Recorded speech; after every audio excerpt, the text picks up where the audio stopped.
everyone. So let's discuss this problem of the gigs problem of the day of the gigs for gigs. So see what is the problem statement given to us, and let's see how we will solve this problem. And genuinely, I'm saying the problem was very easy. Longest subarray length. Okay, you are given an array of an integer ARR. Your task is to find the length of the longest subarray, such as all the elements of the subarray are smaller than or equal to the length of the subarray. The problem is saying simple, you have given an array which has some elements, consider n elements are there. Okay, you have to pick an subarray. Suppose we are picking this as a subarray. Subarray is a contiguous part of the array. Okay, contiguous sub part of the array means you can't pick this element and this element. That's not possible. Okay, that is not a permissible. Okay, but you can pick continuous manner. Okay, if you are picking this, you can pick this, or you can pick this. If you are skipping this, means if you are not picking this and you are picking this, that's not a subarray. Okay, so that is, so suppose you are picking this as a subarray. So 1, 2 and 3, this is an subarray. Okay, now what you have to do, there are some element x1, x2, x3. All these elements should be less than and equal to 3. If x2 is equal to 4, then this is not a valid subarray. Okay, so they are saying just find the longest subarray such that all the element is less than equal to the length of the subarray. Okay, so this is all the problem. Okay, now it's not very hard, genuinely, but how you will approach this problem, let's see this. Okay, so first test case was 1, 2 and 3. Okay, and n is equal to 3. Now if I putting this as a subarray 1, then what is the length of this? This is 1. Okay, so one element and which is less than equal to 1. If you are picking 1 and 2, the length of the subarray are 2 and all the elements are less than 2. Okay, and this is 1, 2 and 3. The length of the subarray is 3 and all the elements are less than 3. These are the valid subarrays. But if you are picking these 2 and 3, the length of the subarray is 2, but all the elements are less than and equal to 3, are this condition is violating because 3 is greater than equal to 2. So in this subarray, there is one element which is greater than the length of the subarray.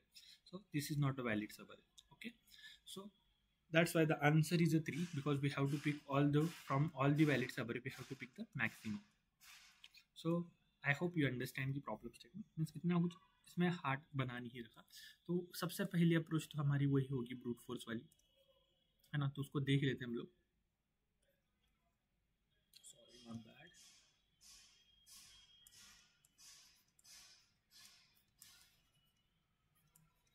Okay, हाँ, तो देखो हमारे पास कुछ अरे दिए गए हैं. सही नहीं लग रहा. हमारे पास एक अरे दिया गया है ना, जिसकी साइज है 6 साइज का अरे और कुछ एलिमेंट इसमें, है ना. तो मैं क्या कर सकता हूँ, मैं जनरेट करता हूँ ऑल दी सब अरेस, है ना. तो देखो मैं क्या बोलता हूँ, मेरे पास एक स्टार्टिंग इंडेक्स होगी और मेरे पास एक एंडिंग इंडेक्स होगी जे. ओके, और इसके बीच में से मैं क्या कर सकता हूँ कि मैं कोई जो मैक्सिमम एलिमेंट है वो लेस देन इसकी लेंथ चाहिए, है ना. तो मैं कुछ ऐसे कर सकता हूँ कि मैं एक आई फॉर लूप चला लूँगा जो कि आई को फिक्स रखेगा और जे को मैं बढ़ाते रहूँगा जब तक लेंथ,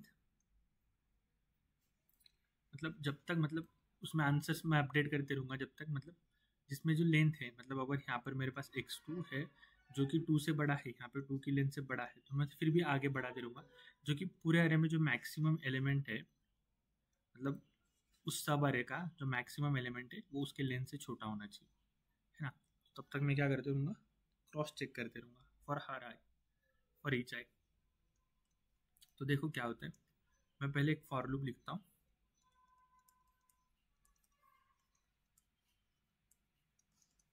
ठीक है, जो कि आई को फिक्स रखेगा, और देन उसी फॉर लूप में मैं उस फॉर लूप को i+1 से चलूँगा जे इज लेस देन n तक और j++. ठीक है, अब मेरे पास सब अरे है i से j का, है ना. तो मैं उसके i से j तक का भी एक सब अरे लगा सकता हूँ.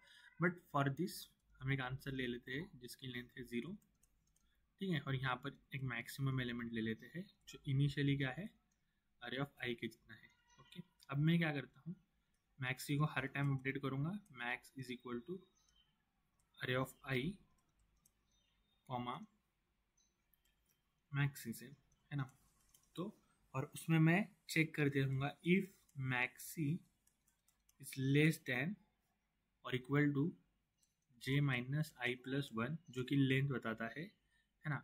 अगर है तो आप क्या कर दो, आप आंसर को क्या करो, लेंथ के इक्वल कर दो, जो कि क्या थी, जे माइनस आई प्लस वन। मतलब ये मैक्सिमम एलिमेंट हो सकता है, बट यहाँ पर कुछ कुछ एलिमेंट्स गलत हो सकते हैं, बट तुम्हें मैक्सिमम चाहिए ना, तो मैं आंसर को क्या करूँगा, अपडेट करूँगा, max is equal to answer और J minus I plus one. ठीक है, तो ये हमारी ब्रूट फोर्स अप्रोच है जिसकी टाइम कॉम्प्लेक्सिटी है ऑफ एन स्क्वायर, है ना, क्योंकि हम ऑल पॉसिबल सब अरेस्ट ट्राई कर रहे हैं ना, और हम लास्ट में क्या कर देंगे, रिटर्न कर देंगे आंसर। तो ये आपका ब्रूट फोर्स था। ओके, तो यहाँ पर मैं क्या देख रहा हूँ कि एनी इंडेक्स आई टू जे, अगर कोई मैक्सिमम एलिमेंट है, इसमें कोई भी मैक्सिमम एलिमेंट होगा, मैक्सी, अगर वो इस लेन के बीच में, समझो इसकी 0 इंडेक्स थी और इसकी 2 इंडेक्स थी, तो 2 माइनस 1 प्लस 1, मतलब ये जो 3 लेन थे उससे ये मैक्सी अगर छोटा होता है आपका, तो आप क्या करोगे, उसको हम एक वैलिड सब अरे कंसिडर कर सकते हैं, वरना नहीं कर सकते। तो बस यही चेक कर रहे हैं। तो ये था आपका ब्रूट फोर्स, और जो कि ईजी है और ये आपको आना चाहिए। ठीक है, but what is the second approach, second approach कैसे सोच सकते हैं, क्योंकि ये तो पास नहीं होगा गिवन कंस्ट्रक्ट्स के अंदर। तो सेकंड अप्रोच क्या है, देखते हैं, अप्रोच 2। तो जो अप्रोच 2 है वो भी एकदम ईजी है, बस विजुअलाइजेशन आना चाहिए हमारे पास। देखो, पहली अप्रोच के ऊपर ही है, बस थोड़ा सा अलग है, थोड़ा सा मतलब थोड़ा भी नहीं, कुछ भी अलग नहीं है, मतलब सेम ही है दोनों, बस नॉर्मल कुछ मॉडिफिकेशन से, या हम बोल सकते हैं कि थोड़े से चेंजेस है या थोड़े से कंसेप्ट एडप्शन है, मतलब कुछ न्यू कंसेप्ट ऐड कर रहे हैं, ऑप्टिमाइजेशन बोल सकते हैं सिंपल वर्ड में। ठीक है, तो अब देखो मैं क्या बोलता हूँ, मेरे पास ये ऐसे कुछ अरे है ना, कुछ अच्छा बना लेता हूँ ज़्यादा नंबर्स वाला, है ना, ज़्यादा नंबर्स वाला अरे है, और मैं बोलता हूँ कि मेरे पास ये एक इंडेक्स एक्स है ना, तो सबसे मैक्सिमम एलिमेंट है, ये मैक्सिमम एलिमेंट है। तो अब इसका सब अरे मैं क्या करता था, एक आई को फिक्स करता था और जे तक जाता था, और मैं देखता था मैक्सिमम एलिमेंट क्या है। तो समझो ये मेरा आई था और ये मेरा जे था, और इन दोनों के बीच में एक मैक्सिमम एलिमेंट था। तो अब मेरे को ये सेम चीज़ मैं कैसे अचीव कर सकता हूँ, अगर मैं बोल सकता हूँ कि ये जो एक्स है इसका सब इससे ज़्यादा बड़ा एलिमेंट या जस्ट बड़ा नंबर यहाँ पर है, जो कि x2 है, और इससे लेफ्ट साइड में जस्ट बड़ा नंबर यहाँ पर है, जो कि x3 है। ओके, तो मैं बोल सकता हूँ कि यहाँ से यहाँ तक x ही बड़ा है ना, मतलब यहाँ से यहाँ तक जो है वो x ही बड़ा है, इतने पार्ट के अंदर जो है वो x बड़ा है। तो मैं बोलता हूँ यहाँ से यहाँ तक के अंदर x बड़ा है, ये मैंने क्लेम किया, और ऐसे ही है। देखो, अगर मेरे पास कुछ एलिमेंट्स हैं, समझो यहाँ पर है 1, यहाँ पर है 2, यहाँ पर है 4, यहाँ पर है 2, यहाँ पर है 1, यहाँ पर 6 है, और यहाँ पर 7 है, तो इससे जस्ट बड़ा कहाँ था, कहाँ पे, यहाँ पर, और यहाँ लेफ्ट साइड में जस्ट बड़ा कहाँ है, यहाँ पर। तो मैं बोल सकता हूँ कि ये जो एलिमेंट है ये इससे छोटे। बट अगर मेरा एलिमेंट बाय एनी चांस यहाँ पर 7 होता, तो इससे जस्ट बड़ा कहाँ पर है, यहाँ पर, और यहाँ पर ये है, तो मेरे पास कितने इससे छोटे एलिमेंट होते। तो सम हाउ मैं अगर ये दोनों का ट्रैक निकाल लूँगा, मतलब तो इस दोनों का अगर मैंने ट्रैक निकाल लिया तो मेरा क्वेश्चन वहीं पे सॉल्व हो गया, है ना। मुझे क्या देखना है, ये लेंथ निकालना है, और मैं मैक्सिमम एलिमेंट का ट्रैक रख रहा हूँ। ये मेरा मैक्सिमम एलिमेंट है, समझो x is a maximum element, इससे जस्ट बड़ा नंबर पीछे वाला और इससे जस्ट बड़ा नंबर आगे वाला। अगर ये पता है तो इसके जो बीच के जो नंबर्स हैं वो मेरे इससे छोटे हो गए, ये मुझे पता है, तो उनकी जो टोटल लेंथ है वो मेरा मैक्सिमम आंसर हो सकता है। बट ऐसी पॉसिबिलिटी दूसरे केसेस में भी हो सकता है, मतलब इनफाइनाइट है, तो मैं हर एक इंडेक्स ले चेक करूँगा। तो अब ये कैसे निकाल सकते हैं, ये x1 और x2 की वैल्यू कैसे निकालेंगे, तो ये कुछ नहीं, एक स्टैंडर्ड प्रॉब्लम है हमारे स्टैक का, उसको बोलते हैं next greater element and previous greater element. तो उसी के थ्रू हम लोग निकालेंगे। उसमें क्या होता है, कुछ नहीं होता, एकदम सिंपल सा ही चलता है। मैं एक बार इसका ड्राई रन करके दिखा देता हूँ, नेक्स्ट ग्रेटर एलिमेंट और स्मॉल ग्रेटर एलिमेंट का, प्रीवियस ग्रेटर एलिमेंट का। तो देखो तुम्हारे पास कुछ एलिमेंट्स हो गए, जैसे कि इसमें आ रहे हैं 1 1 3 4 5 2 एंड 3, यहाँ पर है 6। ओके, तो देखो अब जो है यहाँ पर इसका जो नेक्स्ट एलिमेंट है वो क्या है, इसका जस्ट नेक्स्ट एलिमेंट है 3। तो मैं इंस्टेड ऑफ एलिमेंट मैं इंडेक्स रखूँगा, क्योंकि मुझे लेंथ चाहिए थी ना।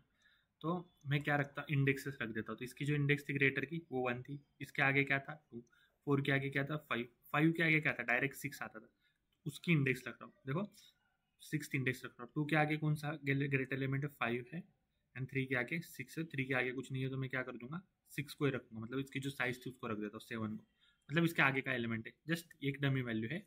अगर कोई भी एलिमेंट उसके आगे ग्रेटर देन नहीं होगा, समझो यहाँ पर अगर 8 होता है ना, तो 8 से बड़ा कोई एलिमेंट नहीं है, तो मैं यहाँ पे 7 रख देता, मतलब एंड में है ना। तो लेंथ ऑफ द अरे सेम प्रीवियस के लिए देखते हैं, सेम अरे को कॉपी करता हूँ मैं। देखो 1 3 4 8 2 3 एंड 6। ओके, अब देखो इसने नेक्स्ट का रखा है तो मैं प्रीवियस का रखता हूँ। देखो 6 के प्रीवियस में कौन सा बड़ा एलिमेंट है, तो डायरेक्ट 8 है, तो इसकी इंडेक्स क्या थी 3 थी, तो यहाँ पे मैं थर्ड इंडेक्स लगा दूंगा। इसके लिए क्या है 8 है, तो थर्ड इंडेक्स। इसके लिए क्या है 8 है, तो थर्ड इंडेक्स। इसके लिए पीछे कौन सा एलिमेंट नहीं है, तो मैं -1 रख दूंगा, मतलब ये 0th इंडेक्स है तो इसके पीछे कुछ नहीं है, तो -1 रख दूंगा। 4 के पीछे कोई सा एलिमेंट नहीं है, 3 के नहीं है, 1 के नहीं है, तो ये -1 अब देखो अब ये पूरे क्वेश्चन में आंसर क्या आ सकता है आपका। देखो तो अगर मैं देखने जाऊंगा तो 4 साइज के अरे में 8 है, देन अगर आप ये 2 साइज का देखोगे तो इसमें भी नहीं हो सकता, 2 साइज का देखोगे तो भी नहीं होगा, और 4 साइज का देखोगे भी नहीं होगा, 5 साइज का देखोगे तो भी नहीं होगा, 6 का भी देखो, 7 का भी देखोगे तो नहीं होगा, क्योंकि यहाँ पर 8 है, तो मैं क्या कर देता हूँ इसको 7 कर देता हूँ, है ना, मतलब 7 आंसर आ सकता है मेरा, है ना। तो 7 कर दिया, तो मैं क्या बोलता हूँ कि इसकी जो इंडेक्स है, इसकी इंडेक्स क्या थी 7। ओके, इसकी जो नेक्स्ट जो ग्रेटर देन एलिमेंट था वो कहाँ था 7 पर था, इसका प्रीवियस एलिमेंट कहाँ पर था, यहाँ पर था, -1 पर था, तो मैं -1 कर दूंगा, है ना, मतलब ये प्रीवियस वाली की इंडेक्स, ठीक है। और इसके बाद मैं सिंपली इनका सोल्यूशन निकालता हूँ, तो क्या आता है 7 + 1 8 आता है ना, बट आंसर मेरा क्या है 7 है, तो -1 कर दूंगा। तो ये आंसर क्या हो जाएगा आपका previous sorry next of I minus previous of I -1, ठीक है। ये ऐसा होता है, +1 कर सकते हो, हम 0 बेस इंडेक्स पे चल रहे हैं इसके लिए, है ना। तो ये सिंपल फॉर्मूला डिराइव है। अब ये क्वेश्चन कैसे सॉल्व करते हैं, जो नेक्स्ट और प्रीवियस वाला एलिमेंट वाला है, तो एकदम स्टैंडर्ड स्टैक का क्वेश्चन है, बट स्टिल मैं एक बार उसको भी ड्राई रन करके दिखा देता हूँ। तो देखो मैं स्टैक के अंदर एलिमेंट्स, अगर मुझे नेक्स्ट निकालना है, देखो अगर नेक्स्ट निकालना है तो मैं यहाँ से आइटरेट करना स्टार्ट करूँगा, है ना। तो मेरे स्टैक के अंदर पहले क्या जाएगा, सबसे पहले जाएगा इसकी इंडेक्स जो कि 6 थी, है ना। देन 3 की इंडेक्स आएगी, 3 की इंडेक्स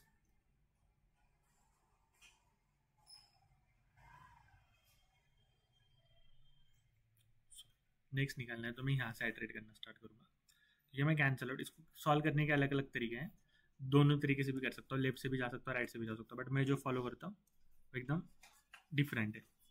तो देखो मैं फर्स्ट इंडेक्स से आइटरेट करना स्टार्ट करूँगा, और जो भी मेरे को ग्रेटर एलिमेंट मिल जाएगा तो मैं उनकी जितने भी इंडेक्स है ना उसको मैं क्या करूँगा उस ग्रेटर इंडेक्स से मैप करूँगा। तो देखो मैंने पहले इंडेक्स में क्या डाला 0 डाला, अब मुझे 3 मिल गया, है ना, 3 मिल गया जो कि अरे ऑफ 0 से बड़ा था। तो मैं क्या करूँगा इसको पॉप करूँगा और इसकी जगह पे मैं इसकी इंडेक्स लिख दूंगा, मतलब इसकी तो 1 कर दूंगा। तो अगर मैं बोलने जाऊँगा तो मैं क्या बोलता हूँ वाई, पहले तो लूप मेरा क्या चलेगा n 0 से